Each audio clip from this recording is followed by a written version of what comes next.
Good evening, ladies and gentlemen. Today is August the 28th, 2007, and my name is Lisa, and I'm here from Come Look See. Today we're here telling about another CPS, Alameda County CPS story. I'm sitting here with Mr. Jackson here today.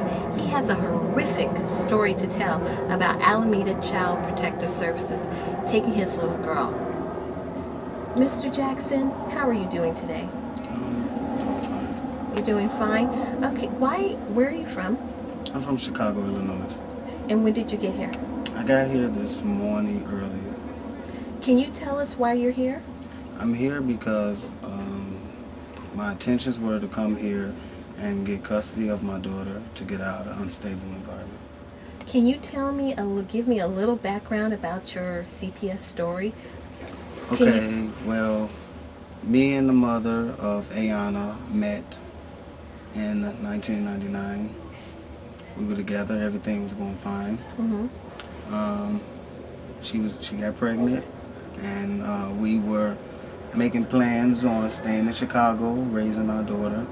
She had other plans. I guess she was homesick, missed her family, or she didn't feel comfortable with my family. So one night I woke up and she's going back to California. Didn't get in touch with her until after she had the baby. Okay. I came out here for a while, tried to stay, found me a job, found out that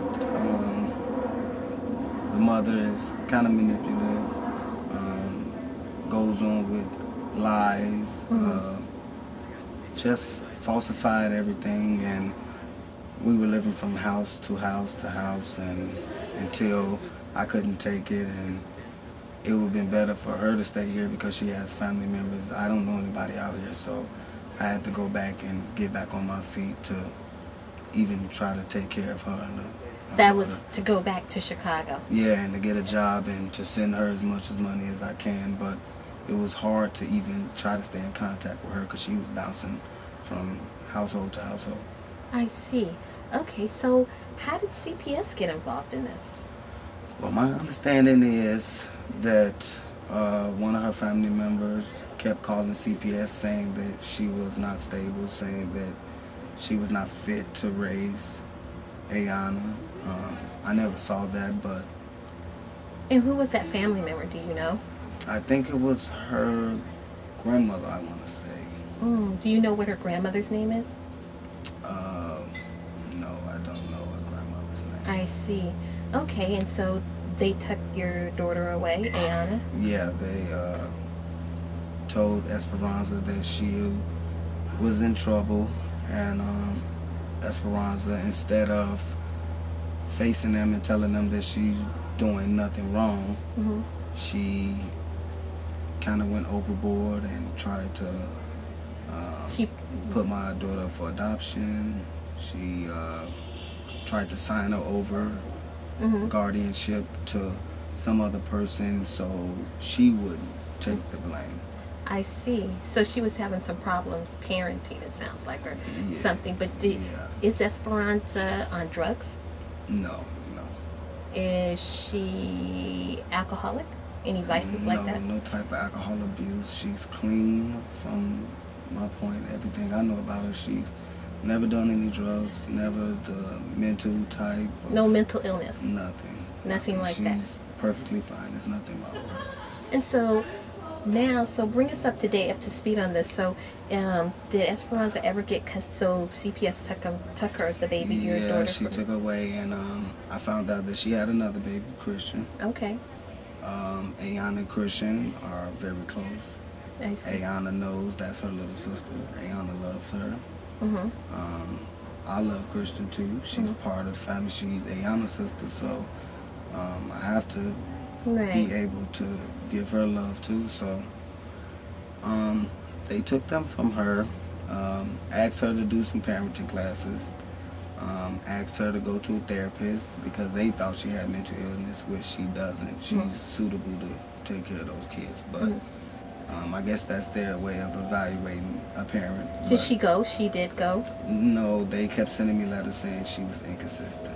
Oh, with going. She never finished her case plan? Yeah, but the problem is they say she was inconsistent, but when I tried to contact the caseworker, it was like giving me the runaround. So I had to basically believe Esperanza whenever I did get in contact with her. I see. I see. Okay. And so what proceeded to happen after that? Were you paying? Oh, I'm sorry. Were you paying child support? Oh yes, I've been paying child support since Ayana was born. So Ayana's how old? Ayana's 5 now. So about for 5 years you were paying child support. Yes. And you hadn't seen your baby. How many times have you seen her in that 5 years? She actually came when my grandmother passed to Chicago. Okay. Mm-hmm. I was in a state where I didn't want to be around anybody. It kind of crushed me that my grandmother was gone, so I fled away, and my family was worried, and I found out that Esperanza and Ayana was in Chicago, so I came back to Chicago, but by that time they were gone, so my family saw her and the baby, but I didn't get a chance to see her.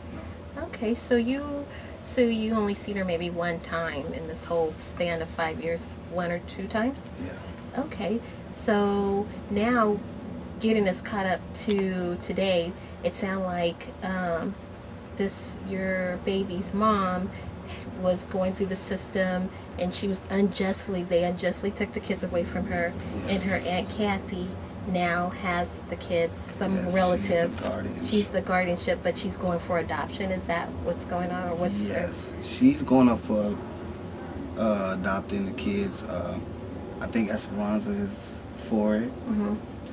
I'm guessing because if Kathy gets custody of the kids, it will still be like Esperanza has custody of them, because she can come get them when she wants, you know. And from what I'm hearing and from what I'm seeing since I've been out here, Kathy is not suitable to raise them either, because she has her own life. I see. Is she a single parent, or does she have kids of her own? No, she don't have any kids. And I'm not saying that she's bad at what she's doing with the kids. Or she's not a bad guardian, but you could just tell that the kids are a burden on her. She has her own life to live. She has things to do. So the kids right now are like a little tossed about. Yeah, you know. Maybe she needs a parenting class or something. Or yes, she should have been sitting next to Esperanza. In the parenting class, yeah.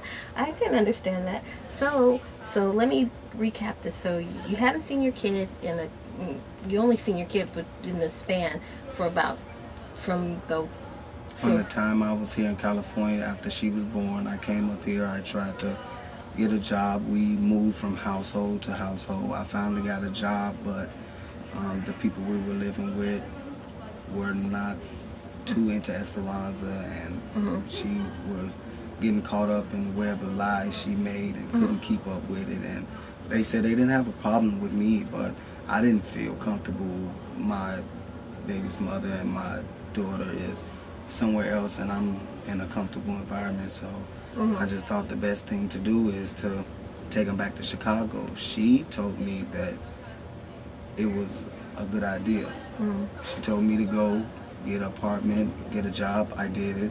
I called for her, and once again she disappeared for another year and a half or so until they sent some papers to my grandmother's house, and that's when my mother came out here. Okay.